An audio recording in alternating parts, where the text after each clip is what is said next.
सेथि जथाय मावबादा दुलाराय बाथौ गौथुम लाइमोन आफाद आरो दुलाराय बाथौ गौथुम माइनाव आफाद उदालगुरि जिल्लानि हाग्राबारि गोथार बाथौ थानसालियाव साननैनि हाबाफारिजों बानजायनायाव दिनै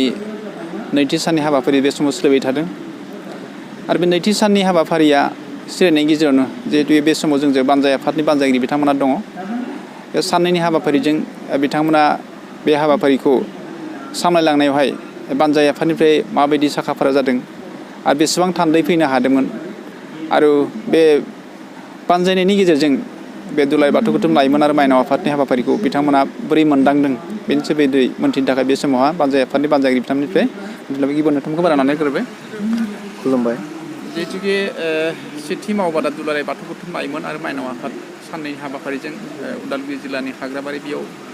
बे आफादनि बे गोथार थानसालियाव खुंफुंबाय थानाय जादों। बे बानजायगिरि हिसाबै नोंथांमोना बे हाबाफारिखौ बेसेबां थान्दै बेसेबां जिल्लायाव फैनो हादों होननानै नोंथांमोना फोरमायनो नागिरदों। आदसा गिबियावनो खुलुमबाय। दिनै नैबे उदालगुरि जिल्लानि सिङाव थानाय खाग्राबारि बियाब बाथौ थानसालिनि लांगोनायाव जि दुलाराय बाथौ गौथुमनि सिङाव थानाय लाइमोन आफाद आरो माइनाव आफादनि सेथि जथाय दैदेनगिरि मावबादा आरो बियो साननैनि जि मेहेरगोनां हाबाफारि अर्थात 25 आरो 22 सेप्तेम्बर मैयानिफ्राय दिनैसिम बे साननैनि थाखाय जि हाबाफारि खुंफुंनाय आरो बेवहाय गिबियावनो आं फोरमायनो लुबैयो जे बेखौ जोङो गिबि खेबनि थाखाय जिहेतु बियो मोनसे जथाय दैदेनगिरिनि मावबादा खुंजादों मिरु लाइमोन आफाद आरो माइनाव आफाद हिसाबै आरो बेखौ जोङो थारैनो खाग्राबारि बियाब बाथौ थानसालिनि नैबे गोथार लांगोनायाव खुंफुंनो मोननानै जों गोजोननायखौ फोरमायदों आरो बे हिसाबै आङो बानजाय आफादनि सासे मावफुं मासिगिरि हिसाबै गोबां बिदि जों खालामनो हासोआखै थेवब्लाबो जि दिनै मोनसे दुलाराय बाथौ गौथुम लाइमोन आरो माइनाव आफादनि नाजानायाव जि जथाय दैदेनगिरि मावबादा बेखौ खुंफुंनाया थारैनो मोनसे बाख्नायथाव होननानै आं सानो। बेनि गेजेरजों जोङो जोंनि जे लाइमोन सेंग्रा सिख्लाफोर जे जोंनि धोरोमारि बिथिङाव जोंनि बाथौआरि जि धोरोमारि बिथिङाव जों माखासे जों जे गिबियावनो बा जों लाइमोन सेंग्रा सिख्ला बैसोनिफ्रायनो जे जों धोरोमारि बिथिङाव खामानि मावनो गोनां दङ बा जोंनि गोदान जोलैफ्रा बेवहाय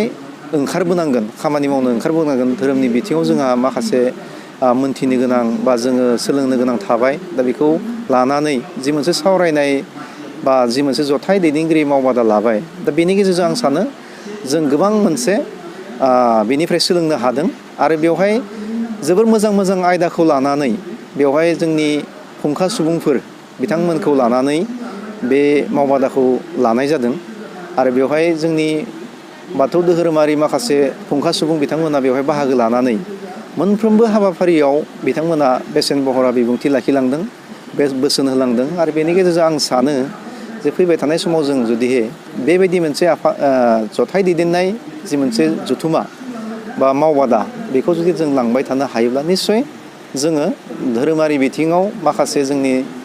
जाखांफुबोनाय सेंग्रा सिख्लाफोर बिथांमोनखौ जों सांग्रां लाबोनो हागोन आरो धोरोमनि फारसे जों खामानि मावनायाव गोबांथार नङाब्लाबो जेसेबां माने एसेब्लाबो जोङो आवगायलांगोन आं बेखौ फोथायनाय लाखियो। दा बेवहाय जिहेथु बियो साननैनि हाबाफारि आरो बे हिसाबै आसामनि सिङाव थानाय दाबफ्रोम जोंनि माने गुबुन गुबुन जिल्लानिफ्राय जेरै कार्बि आंलं धेमाजि बा जोंहा वेस्ट बेंगलनिफ्रायबो बेवहाय थान्दै महरै बाहागो लाफैदों कार्बि आंलंनिफ्राय फैदों हरै मरिगाव आरो जोंनि साखाथि फाखाथि जिल्लाफ्राथ' थाखाबायनोसै दा बिदिहाय गासै लानानै जोंहा बेवहाय थान्दै महरै 400 सान्दै बिथांमोना बेवहाय बाहागो लाफैदों आरो दिनैसिम दासिमहालागै जोंहा खोब मोनसे गोजोर मोनसे थासारिनि गेजेरजों जोंनि हाबाफारिया सोलिगासिनो दङ आरो जोंनि आं बेवहाय साबायखर बावनांगोन जे बे जि सेथि दैदेनगिरि मावबादा अर्थात लाइमोन आफाद आरो माइनाव आफादनि जि मोनसे मावबादा बेखौ जाफुंसार होनायाव जोंनि आसाम आयेन आफादनि मानाव गेदेर बुंथिगिरि बिस्वजित दैमारि सार बिथांनि माखासे बिहोमा थाबाय बिथाङा बेवहाय जोंखौ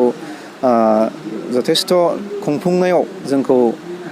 मददथि होदों आरो बिनि थाखाय आं सानो मावफुं आफादगिरि जानानै आं बे खुंथाइ आफादनि